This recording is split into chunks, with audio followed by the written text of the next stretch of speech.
All right, welcome to another episode of the Give Us a Spell podcast. Nick is back after a little break. Unfortunately, got a bit of a KO, a training, copped a bit of a head knock. Kohai filled in for the week. He's happy to go back to Sydney form. But mate, what happened? Bit of a knock at training? Yeah, funnily enough, the guy wasn't even in the drill. I was, in the drill and running, facing the other way, sprinting, and I've run straight into someone's shoulder with the back of my head. So it was, stunned me. I sort of took a few minutes. I was all right at first and then stumbled over to the cones, ran off the ground and couldn't remember the day. It's not a good feeling, eh? Mate, I was nauseous and I was literally like chundering. If I had anything in me, I would have definitely thrown something up. But just, I don't know. And then I had to take a couple of days off work just with driving, and I went to work. You went to work the next day, didn't you? Yeah, I went, and I actually don't remember it. But yeah, the lady sitting next to me sort of said, "What are you doing here?" I said, "I actually don't know." Like, I sort of just woke up in the morning and just natural routine, like just got ready, drove to work, and then got there and sat down. And usually in the morning we have to write an email to teachers, like about like when we're going into support and stuff. And it usually takes about 2 minutes. And I reckon it took me 16 minutes to write the thing because I just couldn't concentrate. So mistakes. Yeah. So ended up getting an MRI on the Friday, but yeah, all good, all clear, which is great, but a bit scary. It was. When I spoke to you, you were a bit paranoid about having to go get scans and all that shit. So, mate, good luck. Good luck. I'm happy that it's all good. Like we said, you've had friends that have gone through far worse. So you're lucky you're sort of back training. And even if it's not contact, hopefully that's pretty soon, because that's the fun bit of fucking AFL, isn't it? The contact. 100%. You were still able to get yourself to the track, though, I noticed. So how's that been going? It was a very quiet, very, very posh day at the track. It was a very sit down with my dad in the members stand and just go from the betting ring back upstairs. So no beers or anything, but managed to have a pretty good day out there, which was good. A good day. Nice. You get up? Big day on Saturday? I had a big day on Saturday. I think I had 13 bets for 8 winners. So I had a really good day. And smashed the halal Animo Quinella, which I think our last, it was $5.50, which was really handy. And if you listened to the podcast 2 weeks ago, I said we're following halal everywhere he goes this prep. So thoughts on got $11 there. Isn't Pikey just like riding pretty well now? He's been in a bunch of photos. Yeah, and average price of about $10 too. Yeah. So it's good to see him come over and ride. I actually heard a little murmur, an exciting murmur. Should be good. Zed Purton coming back to Sydney. Really? At the end of next year, at the end of the Hong Kong racing season. So why? The guy just has it so good over there. Just rides winner after winner. Probably wants to come home. I don't know. Okay. It's just I suppose he's done it all. He's done it all over there. You've just gone off topic, so let's mention it. Golden 60. What did you think? When I spoke to you, you said, was it Russian Revolution? Was that the horse? Nah, Russian Emperor. Russian Revolution, that's the fucking red horse. You actually gave that a bit of a push. You were like, look, think this might be the go. What a ride from Shin. Didn't he just take the piss on the inside? Shades of humidor in the Cox plate behind the wheels. That's what I saw. Completely outrode the winner. And for me, I thought Golden 60 was reasonably poor last start when it ran second or third.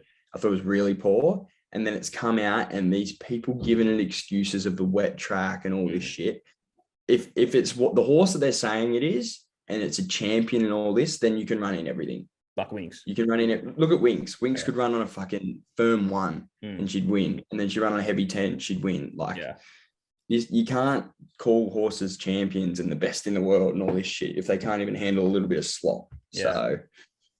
So, I was not impressed. It was bloody good from Shin, and the amount of bets that, like, you even looked on Ladbrokes that were just piling through 10 grand. Every bookie would have been the same. Everyone just jumping on Golden 60. But we go to Melbourne, Nature Strip, butchering the start, Jamie Carr aboard, Home Affairs winning, J-Mac poking his tongue out and fucking confident as on the line, wins by, let's say, 0.1 of a length. There's people out there that are saying that even if Nature Strip got a clean start, that he still would have lost. Please. They are smoking ganja. I think it was still good. Like Home Affairs was still good, but Nature Strip wins comfortably if it's all good. Wins by 4 with a leg in the air. Four. I'm telling you, to make up the amount of ground he made up, over 1,000 meters up the straight, racing not in his normal pattern. When you've been bumped by 2 horses once you run out of the gate, you go up, rear up in the air. Like, to do what he did is just like pure arrogance. From a non-punting standpoint, it's phenomenal what he did. What did you think of how was Profiteer, like that mid-race where all of a sudden just like scooted to the front, like that one little sectional of about 70 meters would have been so funny. How fast it just Did you see the steward's vision where where he first came across and then he kept sliding? I reckon he was a bit toey, old Profiteer. He trialled really well leading into that. So might be a chance of getting a price about him, I reckon, next start, and he'll run well, in my opinion. What'd you make of Jamie Carr? Pretty good ride in hindsight, right? From what she had to make up. Yeah, really patient. Knew she had a gun horse under her, which I think is the main thing you need to do in that situation. Like some jockeys would freak out. She's just got like soft hands, let Nature Strip get into his stride. Home Affairs was fucking good. Like you can't forget that, but he's just, I don't think I've been as impressed with a horse for running second in my entire life. It's a good first up. What did you make of, I don't know if you saw it too much, but the sub rule for the quaddie? So obviously working in social media, I am trying to look after the tab account, and you can imagine the amount of abuse that I was just copying. As soon as the Forgot You was made the sub and not pinstriped, I'm like, oh, I don't really know the rule here. And I'm just watching just flooded DMs, people just calling us crooks and everything. And the fact that Forgot You was the sub for the Big Six, but pinstriped was the sub for the quaddie. And I didn't know. So I reached out to one of the bookies or one of the traders. I go, what's the story? I'm just getting rinsed here. And it comes down to, with that, the amount of money in the tote pool. Yep. So he just goes, mate, someone's just whacked the tote before it jumped. Like that, someone just had a real big crack, and that's what's happened. Even though Forgot You's higher on the fix, like people, it's, I don't know if there's a better way of doing it. Like I don't mind the way it's done when you look at it that way, but the fact if you've left it out and then pinstripes wins, you're like, how did I not get? How is the 4th or 5th best favorite fixed odds wise the sub? Which I don't understand why the Big Six and the thingo is different, but whatever. Maybe because Forgot You jumped 580 on the tote. Was it 580? 580, I think it was. Or I think they were the same. Weren't they the same? Yeah. Well, Pinstripe, did it pay 480 as well? I think they were 480 a piece. Oh, okay. Yeah, I think they were 480 a piece. And then obviously just Forgot You had more money. And just obviously change a little bit of topic, but same race. How good was Forgot You? Yeah, I know. Yeah. Forgot You won. Everyone would have gone, yes. I backed Forgot You, and he ran the really good 4th. It was nice to see a horse come back like that. It was really good. It's nice of you to say a very nice 4th. I'd been conned into a bit of a lightsaber bet too. So when you see him getting stuffing around behind again, the late scratch, I'm like, please scratch. Please just scratch him. Like, you just don't want to. 9 into $4 too. I know, but you know what happens, like the curse when you're getting backed out and getting checked over by the vet, you're guaranteed a second or a last. You're not winning. So I'd love to know the stats on that, how often your horse gets a vet check and wins, because I'm yet to see it. Have they ever won? Has it ever won? It's the biggest mock of all time. So, yeah, 100%. I don't know. So you like the meeting? Pretty good. This is pretty exciting. We've battled our way through summer talking a bit of Queensland racing when we really just don't care about Queensland. We try and go Magic Millions is cool and shit, but it's not. When it comes back to like autumn and spring and stuff, this is our bread and butter. So Caulfield this week, we've got a couple of Group 1s. Good meeting, you think? Yeah, Blue Diamond Day. A lot of people, other than Derby Day, this is a lot of people's favourite sort of day. This and Guineas Day are sort of 2 days that a lot of punters like. Tell you what, Caulfield would want to turn one on this week, because when they raced here 2 weeks ago, it was a disgrace. Like, in terms of track, like it was just leaders only, and they watered the track the morning of. Like, it was just the stupidest thing. So they've got you'd think it'd race pretty fairly, and the track curators would have been taking very good care of it for the last 2 weeks. Well, similar to what happened with Rose Hill, those 2 meetings beforehand, where it was just leader bias, and they came out on the weekend. It was played fair. So fingers crossed this happens. And it's their time to turn it on, right? So Randwick's going to be sitting on a heavy 10. They're sitting on a perfect track. They've got no excuses. They could look really good this weekend because jockeys are going to be covered in mud in Sydney, and look, Melbourne can turn it on a bit. But I'm coming off a lot of the Sydney podcast talking heavy 10s, and I've come here and I'm going to be talking good 4s. So help me out. But we'll go straight into it, mate. We got the straight up is the Zetatape Stakes, Generations fave. We're kicking off with a 1,200 meter race. This is where I like it. I remember last week they started with like a 2,000 meter race, and you know how I feel about fucking distance races, mate. But we kick it off with a 1,200 meter race. Generation, Jamie Carr, Kieran Maher. That's pretty much all I got to say. When you think like that, opening race, J Carr, Kieran Maher, I don't really have to say much. I think that wins. Mars Mission's there though. John McNeil, I know you're a big fan. You called him the best jockey going around the other week. For the Hawks, Finance Tycoon, I know you've backed that before. Mornington Glory, we've all had that, and a few others. Thoughts? Yeah, just to back myself up there. Yep, John McNeil is definitely the best jockey in Melbourne at the moment, along with Damien Lane. They're the two for sure. They placed this horse well now. Like, they put this horse in some good races, very winnable races all the time. They probably know he's not quite up to that Group 1 level, so they sort of just pick these 2s and 3s and listed races for him to win. So I like that a lot. It is interesting that McNeil's not on it. Pretty sure he rode it last time, and he goes on to Mars Mission. So I don't know what's more positive, Carl or McNeil in Mar and Eustace's eyes. So I'm not going to read into it too much. I think Generation's the one. And then I'm going to play the Quinella with Finance Tycoon. Pinstripe form looks good form now, like a length and a half behind it. And Finance Tycoon was coming off, 140 days spell then. Prep before that had only had the 1 run. So you'd think second up with Frosty on board, he'd probably be ready to go. So I reckon Generation to win and Finance Tycoon around the Quinella. And Mars Mission around the trifecta? Yeah, I'd say so. I dare say the top 3 in the market are around top 3. All right, Generation, I'm with you. I think it takes it out. Race 2, we mentioned not huge on it. Flying Mascot goes right. It's $1.85. We'll probably win. Rich Hips isn't that bad of a horse. It's going to be first up. It's had a trial. I know its last time out was pretty ordinary, but it did have a win at Flemington the start before that. Bound to Win goes okay. Jamie Carr's on under the spell, but mate, Flying Mascot probably just wins. It's a bit better than these. Yeah, it'll be no bet, but it's only purely because I don't see any value in the race. Flying Mascot lost to Prevail, didn't it? Exactly. It's taken probably its last stride to knock her off. So got to be the one to beat when you got Rich Hips coming back first up, albeit has a really good first record. The rest of these horses aren't up to Probabil's level. So yeah, Flying Mascot will be winning. You and I are both fans of Blake McDougall as well. He's a good fucking jock. He's good jockey. Good jockey. Race 3, 1,800 meter. We got Castle Ray Kid, 370. That's the fave. El Patroness, Jamie Carr. Probably the way I'm going, even though it's drawn. 7, I think it's good. 420, we got Mahrez, Mark Zari go straight up to $8. Lucky decision. Attractable, we go out. But are you El Patroness? Yeah, I am. Again, probably a bit more of a watch race as well. But I think El Patroness is the one.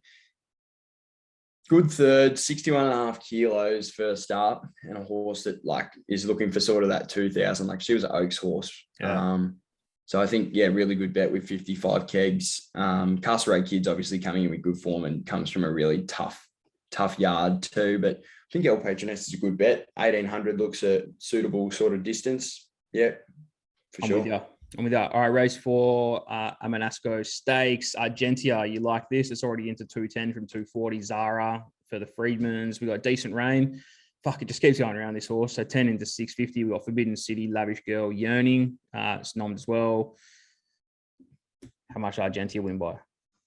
Yeah, I think this is the best for the card. I think 210 will get crunched as well. how long can they keep this poor, decent rain up for? Like, I know they're a good stable and they obviously look after their horses and all that, but fucking hell, give the thing a rest. Like, It's been running since September. Literally, you have a 3-year-old filly that you're absolutely flogging. Maybe she just loves racing, but it certainly didn't look like she loved racing last week when she went down as a $3.30 favorite.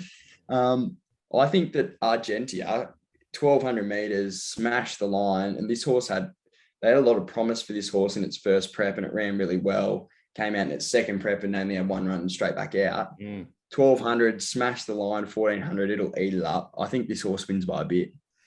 It's hard just getting so like thrilled about $2.10 no way, but I'm with you. I can't see it losing. I like Zara too. I like Zara on that. All right, we disagree on the next race. This is the Peter Young Cascadian, and to be honest, I've just got a bit of a fucking. I just fucking hate Cascadian. It's been a couple of years since I had a bit of beef with it, and I've just sort of never gone with it again. Fuck it, but. I know you like it, and I know the other podcast I went with Tom loves it. I like Call Sign Mav. I think they're pretty similar. Do I think Cascading can win? Absolutely. I think Call Sign Mav is pretty good. They're both similar odds, 260, 320. Delphi's there, we know that. Shared Ambition, yes. Yonkers, Steel Prince, all them. Give me a push for Cascadian. It's pretty simple. Like, you got a horse that, like, really, I can't understand why you could back anything else in this race. Like, Call Sign Mav's coming back off an injury, had its chance to win over 1,600 and didn't go past Earlswood. Delphi's first up and is a cup horse. Shared Ambition's looking for far further. And then you got Cascadian, who against track pattern took ground off horses with Tofane in front of it, and I'm Thunderstruck behind it. Like, at weight for age as well, when they all get equal weights. Like, what do you expect from barrier one though? I think in a small horse field with a lot of stayers, could take up a position. Like, it could be in the first four. So unusual. I think it should be. If, like, gate one over 1,800, like, I don't know. There's only 8 runners. You think it'd be 4th, 5th. I just think it's a really good bet again. Look, I'm with. Talk to me about what do you like? Well, to be honest, like I just said, I've just got a fucking bit of beef with Cascadian, and that's the reason I went against. I absolutely think Cascadian can win. I do think Cascadian gets itself into a lot of trouble, especially when it's back, and you often see it like you see it just cluttered. You're like, fuck, this horse rules, or it's going to go out wide and it's going to fly home. How many times have you seen that? Yes, they're both Group 1 winners and whatever. I just think, especially if people come for Cascadian and that winds out to 360, 370, 380, I'm taking that. I'm not taking the $2 because I think people will come for Cascadian. I just definitely reckon it's not that much of a difference, but fuck, who knows? Hopefully one of us can win. The Futurity is a sick race. I like it. So Tofane, coming off that really good win last start, it's $2.60, pretty much what it opened. We've got I'm Thunderstruck. Everyone knows the horse. It's a freak. Vijay McNeil's aboard. Mwanga. Jamie Carr's aboard. It's going to be first up. So Mwanga's one of the big ones. Sierra Sue, Turath, Extreme Flight, Streets of Avalon, Mr. Mozart. I'm unsure where to go. Who have you landed on? Don't know. It's so hard because, like, if Mwanga comes out and runs a first up effort like it did when it knocked off Very Elegant over the same distance, then he's the winner. If Tofane gets it all her own way out in front, which I don't think she will, but if she does and the track's playing like it did the other week, then she'll probably win it.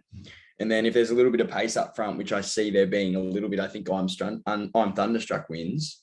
So I'm finding it really hard, and you don't get a very good price to find out about any of them. It's tough. That's what I mean. So like, do you want 260 or do you want 360? When like it can, like, I don't know. You know what? Sometimes you just got to put your nutsack on the line. I'm going to put my nutsack on the line. I'm going to say I'm Thunderstruck will win this race. There'll be pressure up front. I think Tofane, they'll be stupid not to try and lead again. Turath will be in the first couple. Streets of Avalon and Mr. Mozart, I reckon they'll both go forward. I'm Thunderstruck will be obviously last pair. But I thought McNeil's ride 2 weeks ago when I'm Thunderstruck was first up, I thought it looked like they were just letting it go around, give it a little last 200-meter effort, then work it at home. I think, yeah, there's something about this horse that just 1,400 at Caulfield, it just smells. There's something about it. So I've got to be with him and I love him. So Tofane was pretty good up front. Are you expecting a bunch of horses just piss each other off up front, battle hard, get a stitch early, Thunderstruck to come flying over? Because that's the way I'm seeing it. Yeah, well, I think if you're Ollie on Mr. Mozart, you go forward, and if you're Preble on Streets of Avalon, aren't you trying to just go to the front and try and steal the race a little bit? Like he could run a cheeky race. That's what I mean. They're going to piss each other off up front. And then again, like, yeah. Moanga, thoughts? What happened? What about Moanga? You can't just leave Moanga. That's the thing. He could sit fourth while the pressure's all going on, and he just peels off their backs. First up record of 4 starts, 3 wins. These are the sort of races where I just end up just going, and I really, really want to bet, but I just go, I just know what to do. And I'm not a big on like backing 2 horses, especially if they're going to both give me $3. So I think it's a gun opening leg to the quaddie, though. I think that I only think 3 horses can win. Yeah, I'm going to go with That's mine. I agree. I just think there might be a bit of pissing each other off up front and just might steal it late. But Blue Diamond, big race of the day. This is tough.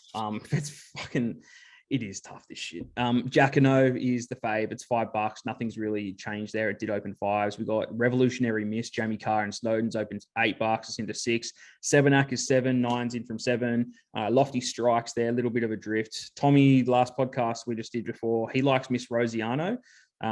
He was going with that. And Dormier, counter the headlights, etc. There's more at odds there. Who have you landed on? This race is fucking tough, and I need some help. I've landed on Sebenak. I was really impressed. John McNeil, what a surprise. Yeah, I'm a gagger. I didn't back him last start when he won. I was on Dormier or whatever it's called. I believe that was the same race. Maybe it wasn't the same race. Anyway, I was on a horse that ran 4th. It didn't win. Sebenak won it, and he was bolting for a run a very long way out in this race. And you often don't see 2-year-old horses actually like stay composed when they're in behind a ruck, and then when they get their run, then accelerate. And I thought it was sort of the look of a really smart horse. So I think $7 to find out is fantastic, and get the best jockey in the Southern Hemisphere on him. And I'll be saving on Lofty Strike. Couldn't have been more impressed either with his 2 wins. Like he smashed the line at Caulfield, absolutely smashed it, and made the horses behind him look like shit. So they're the 2. Sebenak main play, and then maybe a little same race multi, as you would say. Same race multi.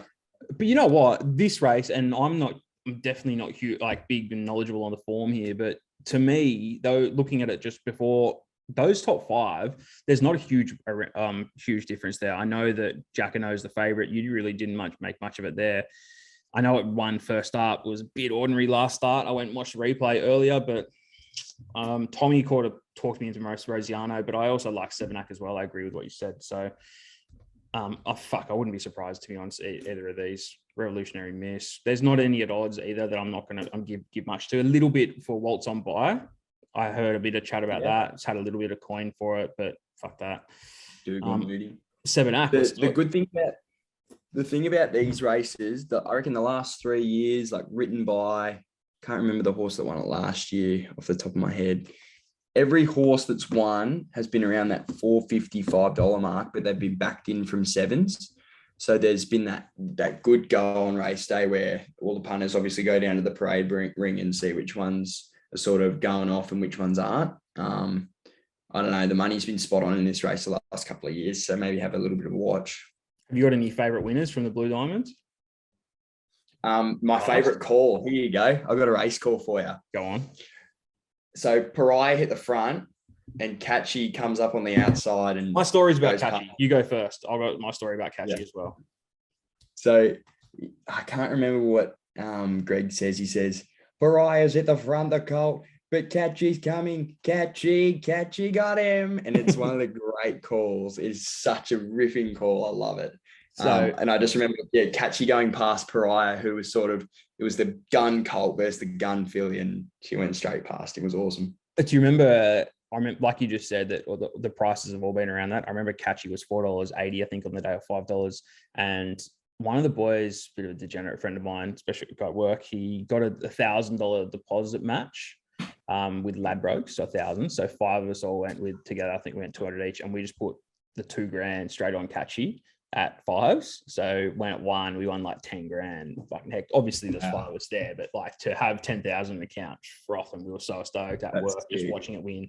And Catchy had been on a mad run too. It won heaps of races around its time, and yeah, big on Catchy. I'm stoked you said that. Good horse, yeah. Catchy got him. It's such a good call. The Oakley Plate, this is a cool race as well. Marabi, we know how good it is. It's 280 into 250. Wild Ruler, if anyone saw it, I put up a graphic. Kohai saw apparently he was at the races the other week, went to the kebab shops, bumped into some pissed guy at the kebab place and the guy said, I'm a track work rider for the Snowdens and get on Wild Ruler. It's absolutely flying. Jump onto the Oakley Plate. Look, if that male's good, if this comes out and wins, then that's the fucking best mail we can get, right? Let's just go to the kebab shop every Saturday night and just fucking ask someone for a tip. But Marabi is a freak. Kieran Ma, Benny Allen, 260. Wild Rule's the second favorite. I'm gonna send someone out your way and just like tip them off. I'll give him $50 just to come and find you at a supermarket. Little short fella, and I'll just get him to say to you, "Oi, seriously, revolutionary miss, lying at track work."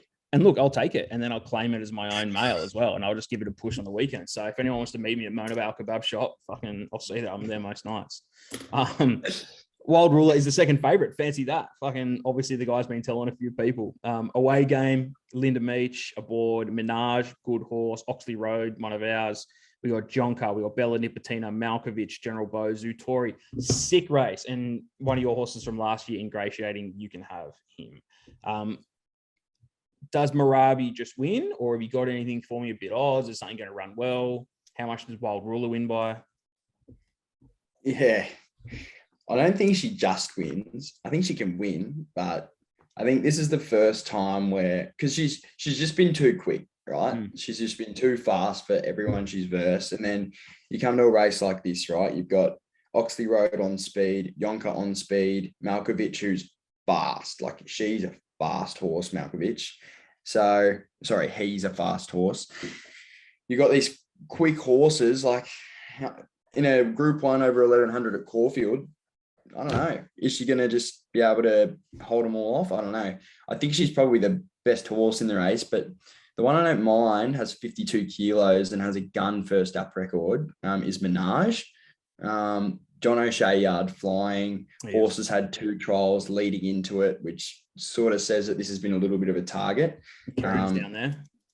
Yeah, Kieran goes down, takes the ride. I think good bet, $8.50. I think Marabi, I'm not entertaining $2.50. She can win without me, to be honest. So I'd rather maybe play the Quinella or something like that. But I think Minaj is probably the play each way. To me, I love this race. I look at a bunch of these. Yes, Marabi's the freak going for what? I was it 6 or 7 in a row or fucking whatever.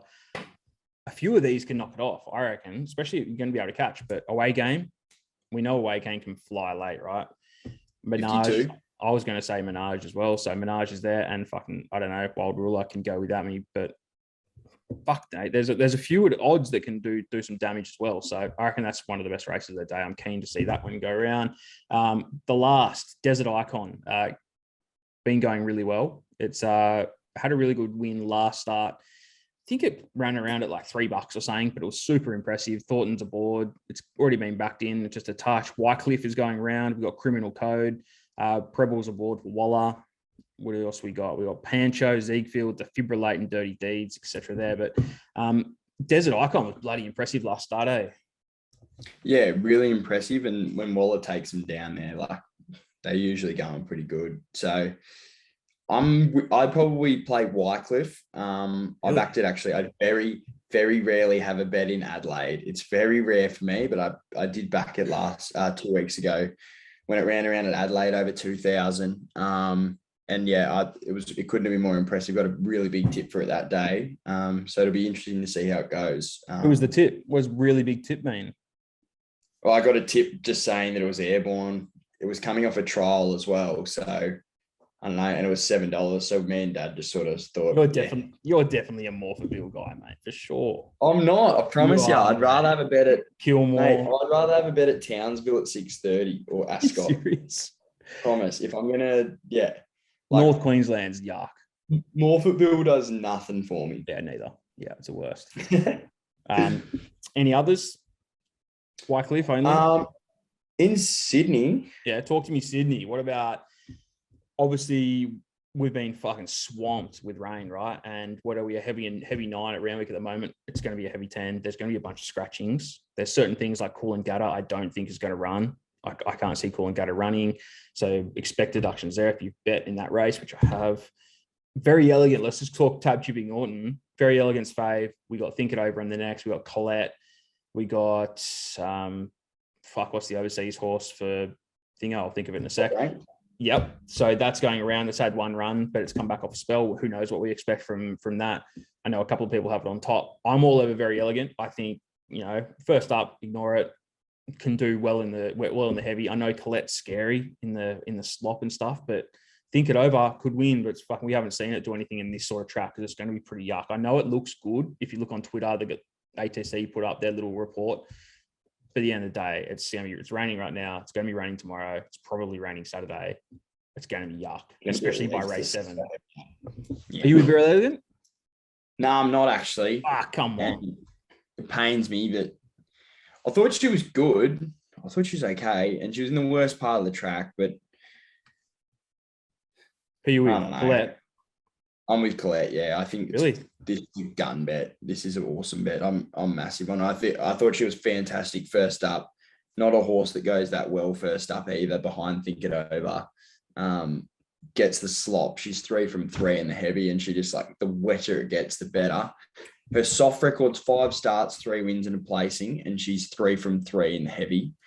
She's going to get genuine slop. Gets Tim Clark, who doesn't like getting too far back on horses, which I was going to say. You know me, like is Timmy Clark? Does Tim Clark often win if he's not leading? Tell me when he's won when he hasn't led. He might be 6th, 7th. He might only keep her a couple pairs back. I don't know. I'm pretty happy with this bet over 1600. I think she's a genuine miler. I think Very Elegant's just clearly looking for further. Is Think It Over just going to try and rush it up and try and lead? Yeah, don't rule him out, but I just worry about him in the slot. I'll ask you about, I'm not going to talk Cool and Gutter because I honestly don't think it's going to run. I don't think they'll fucking push it for that race, but Ray, the Guy Walter, Ice Bath, a few people are making this the best bet of the day. I've heard it quite a few. I don't know if I want to jump into $2.30, but everyone seems to think this is the absolute gun bet. What do you reckon? Race 6. I'm with I like Promise of Success in that race. I've been back. 11s into 6s. I couldn't have Ice Bath at 2.30. People say this horse is this dead set wet tracker, but she's just a good horse, Ice Bath. Like it's not, she's just happened to have run pretty well in the wet as well. I know that sounds ridiculous, but I don't think she's as big of a wet tracker as people think. I think Promise of Success clearly goes well in the wet. Like all 3 wins have been in the slot. Hasn't missed a placing basically in its last 10 runs and is a horse on the up. Jay Collett, 54 kilos and $6-7 to find out. They'll be swooping and she'll be back last. So I think it's a good bet. I'm happy. If Ice Bath wins at 2.30, so be it. Like she's gone around in 11s and 15s and we've missed before, so she can have the 2.30. Promise of Success and Ice Bath, both $5. Who are you jumping on?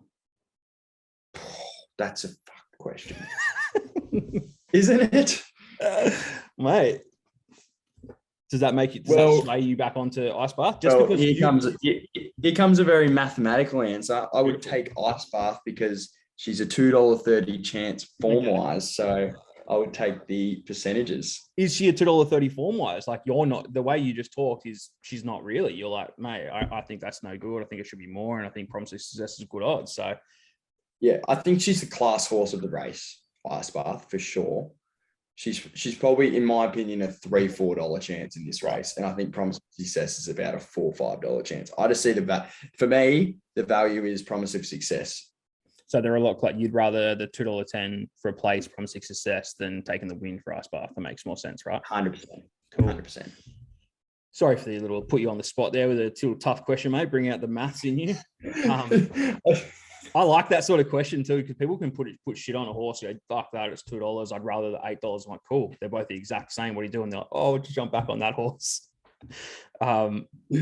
Last one, I'll mention the surround to you. So Espiona and Fangirl. Everyone's always talking about Espiona.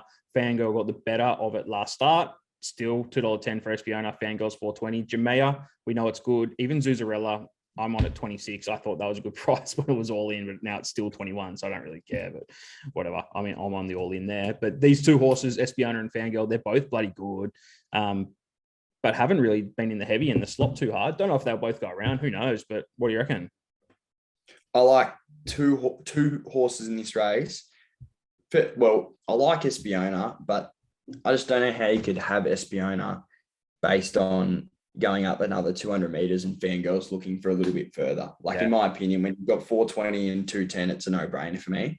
She can come out and win. I know she's done. I know she's only going to get better. So it's probably a pop on my face at the end of the week. But I think out of the two, Fangirl's the one. And the one that I want to have something on is Hinged. This horse is really, really good in the wet. These girls have all run against each other so often, these 10 horses.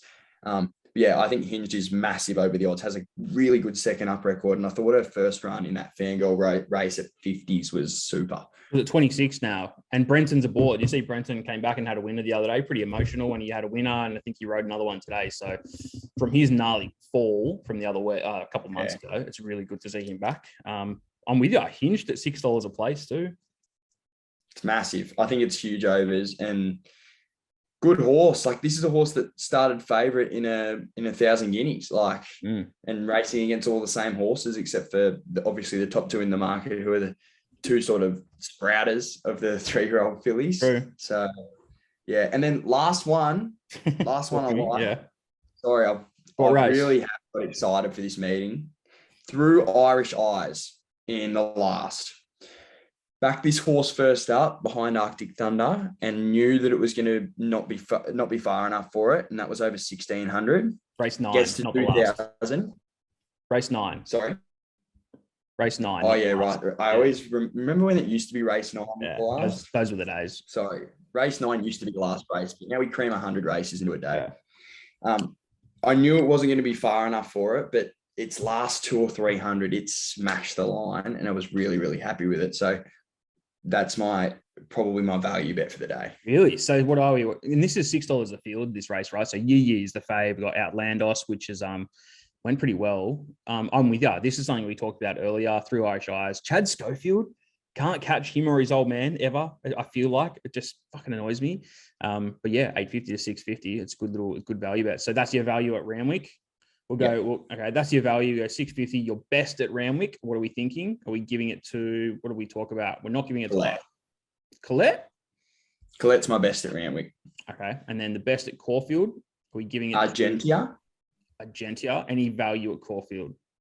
My value at Caulfield. There's not many. Oh, maybe it's Sebenak. $7. Probably Sebenak in the diamond. Or Menage. We'll go Sebenak. I'm pretty keen. All right. Sweet. All right. You at the track on Saturday up to Randwick? No, I've got training. You only go to Rose Hill, don't you? Western Suburbs boy. No, I don't mind Randwick. I like Randwick, but Rose Hill is nice when I can get home in about 12 minutes. What's the so when you're obviously training on Saturday, when's your first game, or are you allowed to play? Are you going to be allowed to start playing? We've got an intra-club this weekend, so I'll sit that out, but we've got a few team bonding things after. And then next weekend's our first trial, so I'll be allowed to go for that. You're allowed to play, allowed contact. Sick. What does team bonding mean? Does that just mean beers? It means we're doing an amazing race, which will be good in team. Yeah, sick. Which will be sick. And then into a few beers that night. I think it'll be a pretty big one. That's good. Where do you do that? Around the city? No, we're doing it actually just pretty locally, which would be good. So we're just doing it at the footy club at Cherrybrook, which would be nice. So nice and close to me. Fridge to fridge. So we've got a big clubhouse there as well. So that's where it'll be sort of held. So it should be pretty fun. It'll be a bit of a lock-in, I reckon. Beautiful. Yeah. That phone's at the door. Pretty much. All right. Beautiful. That's we've done a fair bit of Sydney there as well. Let's I reckon we wait to put out any tips or any mail until Saturday, until we know what's going on and who's scratched and who's not. Because I think there's going to be a fair bit in Sydney. Caulfield will probably go ahead as please, I reckon. I think, but let's do it, mate. Fingers crossed we go well. Good stuff. We love this time of year.